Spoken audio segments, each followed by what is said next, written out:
Hello students, कैसे आप सभी लोग। उम्मीद है कि आप सभी लोग अच्छे होंगे। इंजीनियरिंग ड्राइंग के सेकंड लेक्चर में हम डिस्कस करने वाले हैं how to setup a draft on a drawing table. आप में से बहुत से स्टूडेंट्स होंगे जो कि इंजीनियरिंग ड्राइंग जब करते होंगे तो उन्हें जो है ड्राफ्ट की बेसिक सेटिंग्स के बारे में, उसे कैसे सेटअप किया जाता है ऑन ए ड्राइंग टेबल, उसके लिए कौन कौन सी आपको जो है बातों का ध्यान रखना पड़ता है, वो सभी आपको नहीं पता होंगी। आप जब भी ड्राफ्ट को सेट करते होंगे तो वो आपकी शीट के साथ अलाइंड नहीं हो पाता है, उसमें कई परेशानियां आती है। तो इस लेक्चर में हम जो है बेसिक ट्रिक देखेंगे कैसे आप ड्राफ्ट को जो है अपने ड्राइंग टेबल पर जो है इजीली सेटअप कर सकते हो और अपनी शीट के साथ उसे अलाइन कर सकते हो। उसके लिए कौन सी टिप्स होते हैं। तो चलिए बिना टाइम वेस्ट किए इस लेक्चर को शुरू करते हैं और डिटेल में डिस्कस करते हैं इस टॉपिक के बारे में। यहाँ पर आप देख सकते हो मेरे पास है एक ड्राफ्टर, या फिर आप इसे मिनी ड्राफ्टर के नाम से भी जानते होंगे।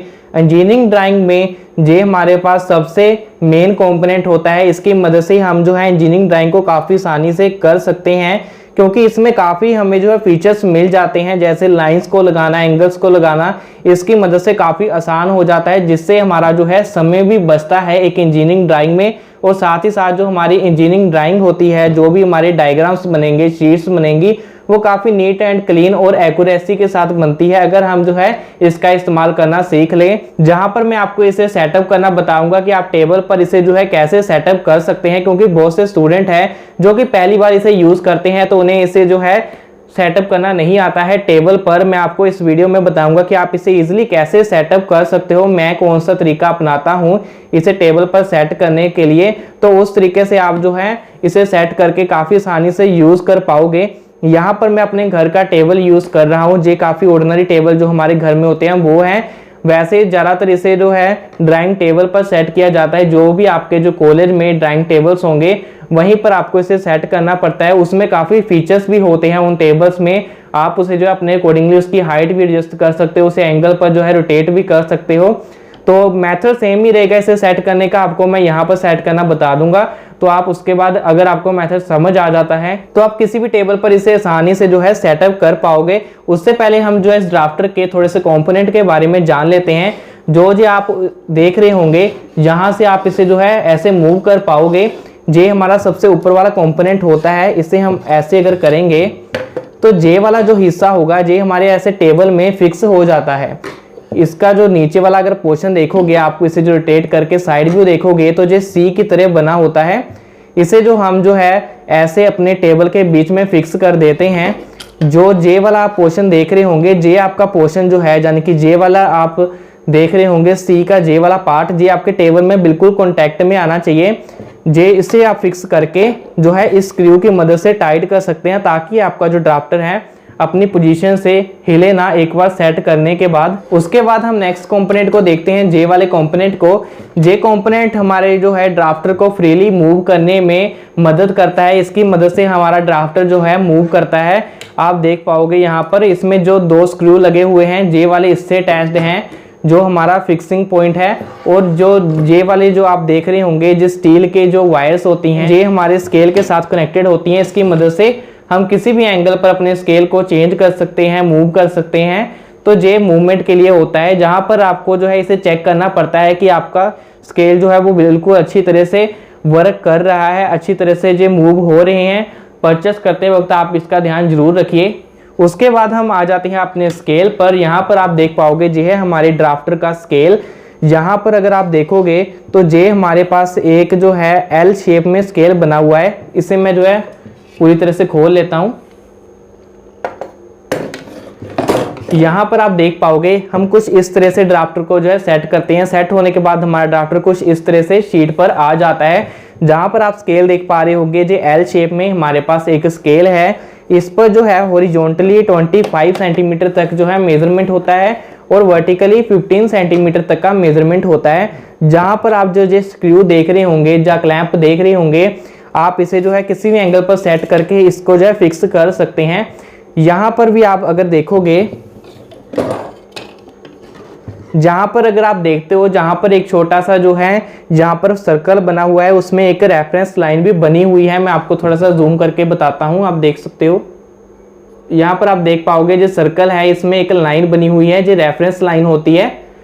ये रेफरेंस लाइन जो है आपको जहां पर जो जे गोल सर्कल देख रहे होंगे इस पर जो है डिग्रीज बनी होती है, यानी कि हमारे एंगल्स की जो भी डिग्री होती है 0 डिग्री, 90 डिग्री, 30, 20 ऐसे अलग अलग डिग्री बनी होती है।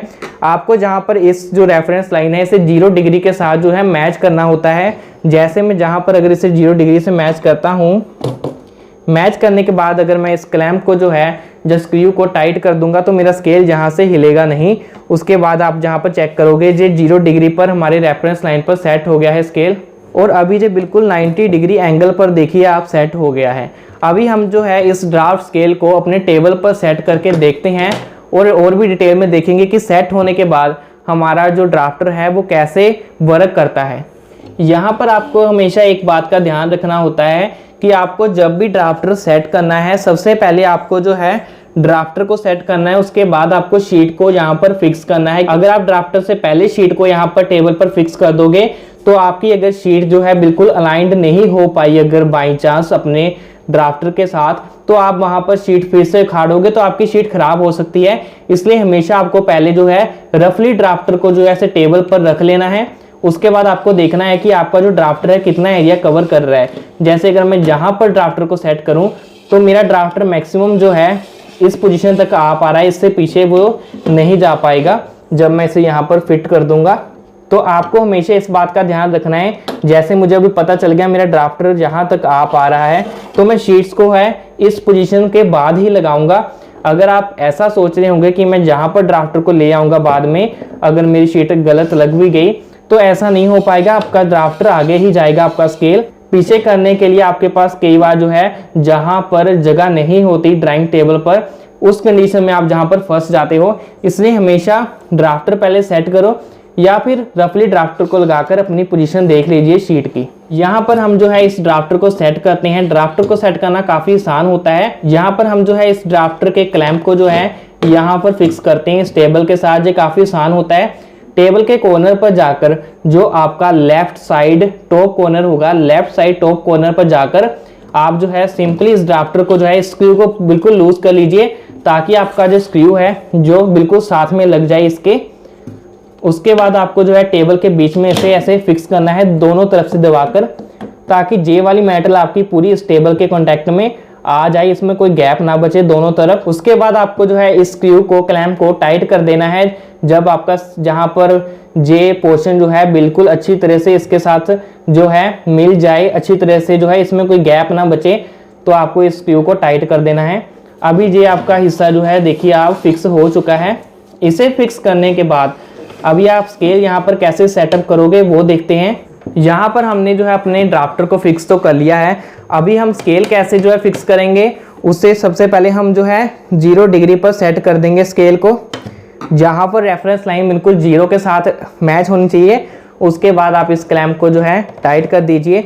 ये आपका 0 डिग्री पर इसलिए होना चाहिए ताकि अगर आपको कभी एंगल भी लेना पड़ जाए तो आपको आसानी हो। कई स्टूडेंट्स क्या करते हैं, इसका कोई भी एंगल हो तो उसके हिसाब से ही अपनी शीट लगा लेते हैं। ऐसा आपको नहीं करना है, आपको 0 डिग्री पर सेट करके शीट लगानी है, ताकि अगर आपको कभी इसका जो एंगल भी लेना पड़ जाए, जैसे यहाँ पर मैं अगर 20 एंगल लूँ तो मुझे काफ़ी आसानी होगी। अगर आपने पहले इसे 10 पर सेट किया होगा तो आपको कैलकुलेट करना पड़ेगा। 10 के लिए आपको 20 का अगर एंगल लेना है तो आपको 30 पर सेट करना होगा, जो कि काफ़ी कंफ्यूजिंग होता है। जहाँ पर इसे मैंने जो है 0 डिग्री पर सेट कर लिया है स्केल को। अभी हम जो है यहाँ पर शीट को फिक्स करते हैं। जहाँ पर टेबल छोटा होने की वजह से मैं छोटी शीट को जहाँ पर फिक्स कर रहा हूँ। आप किसी भी शीट के साथ जो है इस मेथड से अपने स्केल को जो है सेट कर सकते हो। तो जहाँ पर अगर मैं अपना स्केल देखूँ, आप देख सकते हो मेरा स्केल 0 डिग्री पर सेट है। मैं यहाँ पर देख लेता हूँ कि रफली मेरा जो ड्राफ्टर है वो किस पोजीशन पर आ सकता है। इस कॉर्नर पर आ रहा है और इस कॉर्नर पर नहीं आ पा रहा है, देख सकते हो आप यहाँ पर। तो मैं इस कॉर्नर पर जाकर यहाँ पर अपने जो है शीट को फिक्स करूँगा, ताकि मेरा ड्राफ्टर जो है वो पूरी शीट को कवर कर सके। और इस ड्राफ्टर को नीचे ले जाकर ऐसे रखूँगा और शीट को इस तरह से जो है रफली देखूंगा कहाँ पर इसकी पोजीशन आएगी।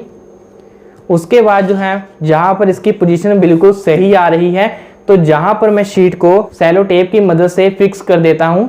आपको सेलो टेप जो है बिल्कुल कॉर्नर्स पर लगानी है, ताकि आपका जो है शीट जो है वो ख़राब भी ना हो सके, क्योंकि आपको यहाँ पर बॉर्डर भी लगाना होता है। और इतने भी कॉर्नर पर मत लगाइएगा कि आपकी शीट ही जो है इससे निकल जाए बाहर की तरफ। आपको ये भी ध्यान रखना है।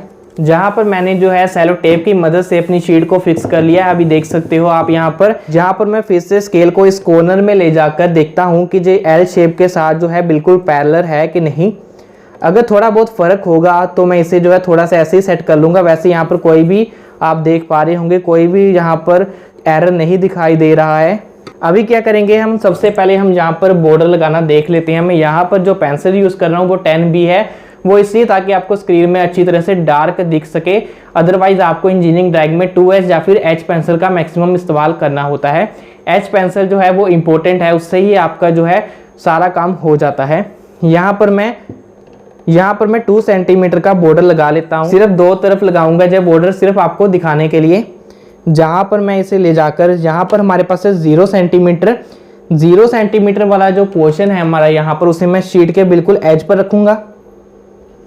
यहाँ पर 2 सेंटीमीटर पर मैंने एक डॉट लगाया। अभी इस तरफ से भी मैं देख लूँगा इस तरफ से कि 2 सेंटीमीटर कहाँ आ रहा है। इस डॉट के बिल्कुल पैरेलल रखकर और 0 सेंटीमीटर पर एज रखकर यहाँ पर 2 सेंटीमीटर है। अब मैं सीधे यहाँ पर लाइंस लगा सकता हूँ। अभी मैं यहाँ पर जो भी लाइंस लगाऊंगा वो बिल्कुल जो है पैरेलल्स आएंगी 2 सेंटीमीटर के ऊपर। नीचे वाला स्केल जो है वो सेंसिटिव होता है एक तरह से, अगर आपको हो। मैं इसे बिना पकड़े अगर लाइन लगाऊंगा तो जो हिल जाएगा अपनी पोजीशन पर। आपको हमेशा ध्यान रखना है, सेट करने के बाद आपको यहाँ पर हाथ रखकर ऐसे लाइन लगानी होती है, क्योंकि हमारा ड्राफ्टर कई बार जो है हिल जाता है पेंसिल के प्रेशर से।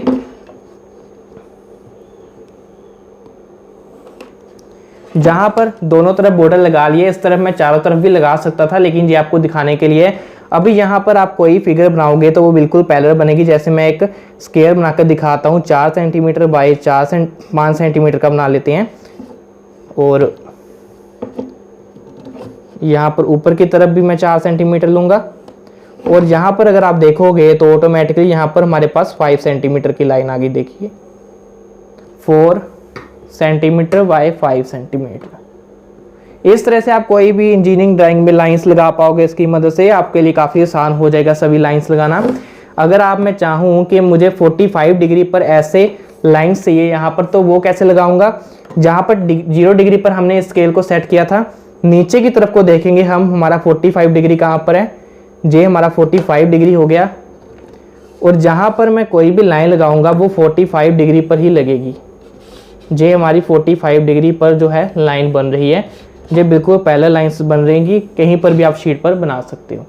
इस तरह से हम ड्राफ्टर का इस्तेमाल कर अपनी इंजीनियरिंग ड्राइंग को काफ़ी आसानी से कंप्लीट कर सकते हैं।